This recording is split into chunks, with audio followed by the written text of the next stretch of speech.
আসসালামু আলাইকুম। আজ অতি আনন্দের দিন, আমাদের একটা গৌরবের দিন, আমাদের অহংকারের দিন। লালবাগ নবাবগঞ্জ থেকে আমাদের সুমন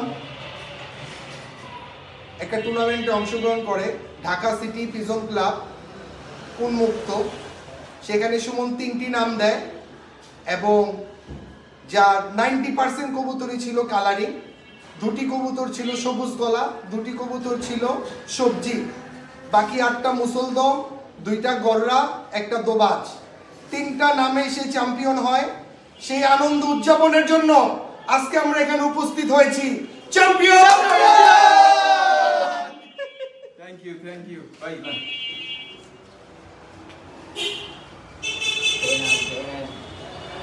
ব্রো, সবাই ভালো থাকবেন। আসসালামু আলাইকুম। Good night. Good night.